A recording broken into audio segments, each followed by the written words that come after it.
What's up everyone, today we're going to review SHF's DEKU or Izuku Midoriya from My Hero Academia. Without any further ado, let's get to the review.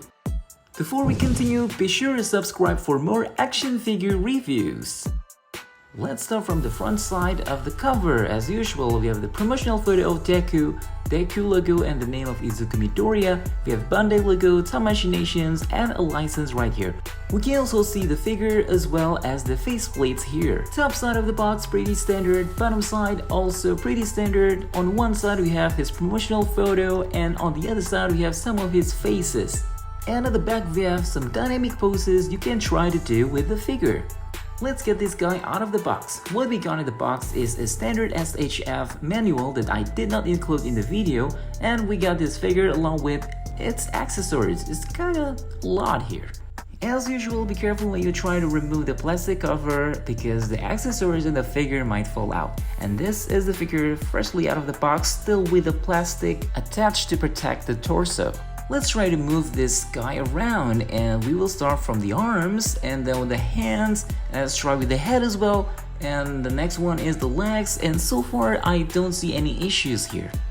Now we're going to try to take off the plastic cover, and as you can see here, I got an issue here on the torso. It's kind of on the loose side right here, but otherwise, like the details on the head, on the face, on the paint job on the hair, and overall this figure looks very amazing. Just look at the details. Everything looks just great. Aesthetic wise, it's pretty damn good. Let's move on to the accessories. We got 3 faceplates here, the smiling one, an angry one, and one more angry one, but this one with detachable hair and also glowing eyes effect. It looks pretty amazing. We also got one more Super Saiyan-ish hair right here. And then we got 2 relaxed hands, 2 open palms or open hands, and the details of these look pretty amazing. And we get one more extra punching hand, but this one we have this black whip effect, and this looks really awesome as well.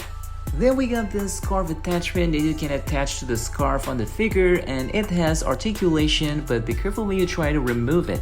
Articulation on the head, rotation 360, no problems. We can tilt to the right, to the left without any issues, up this far and down this low. Look at that. There are some articulations on the scarf as well. You can move it up and down like this, and you can also rotate it like this.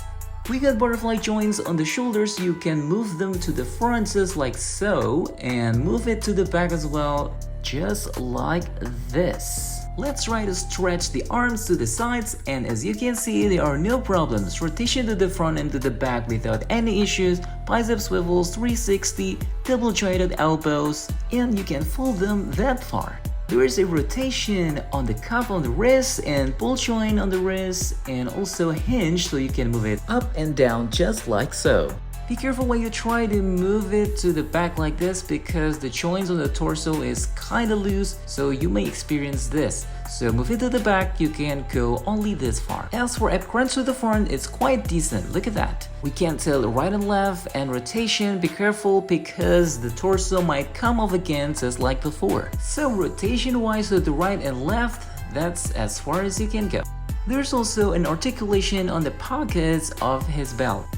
We're gonna try to split his legs, and as the splits, it can split this far. It's quite decent. And then we can kick front like this, and then kick back this far. We've got a thigh cut without any issues, and then we have double joints on the knees, and of course it applies for both knees. We've got rotation on the boots as well, and I think it's double joint and it can rotate freely like this. And it got hinges too, so you can move it up and down, and of course 2 joint articulation. And now I will try to put on the accessories we got from the box, and this is the next issue we have with this figure. The pegs that connect to the hands are very tight, and you need to heat them up first before you take them off, otherwise it may be broken.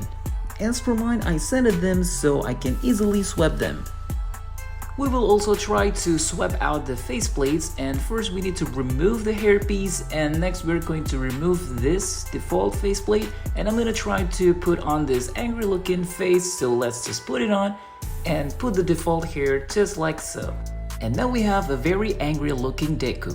I will also try to put on the next faceplate I got, and this is the anger looking version, the one that you can attach together with the glowing eyes effect and the Super Saiyan-ish hair, and it's very easy to put on. And now we have the great looking Deku, and look at the details, it's just super awesome. Now it's time for size comparison. Let's compare him with the high grade RX-78 to Gundam, and this Gundam is much smaller than Deku. We have a scale difference here. And next we have SH Figuarts Naruto Uzumaki, and well, they look like in a different scale, but they're actually the same scale, and their height is actually the same as well, about 16 centimeters tall. Up next we have SH Figuarts Son Goku from the superhero movie, and they're also in the same height, but Goku has taller hair. The next one on the list we have the City Toys, the Amazing Spider-Man or CD185, and the Spider-Man here is slightly taller than Deku, but yeah, they're actually the same scale here. And last but not least, we have this McFarlane Batman Hush, and they're in different scales, so that's why he's much bigger. So everyone, that's the review of SH Figuarts Deku or Izuku Midoriya. As I mentioned earlier in the review that this figure has some issues. From the torso joint that it's very easy to pop off, especially when you try to do a 360, and the biggest problem of this figure is the joints on the wrist or on the hand. So they're just too big. It's very difficult for you to remove them. So again, I would recommend you to hit them up first before you take them off. So everybody, with a price point at $65, is this figure a buy it or buy it? Despite the issues we have on this figure, I would say that this figure has great range of articulation and also amazing details. So it's a buy it for me.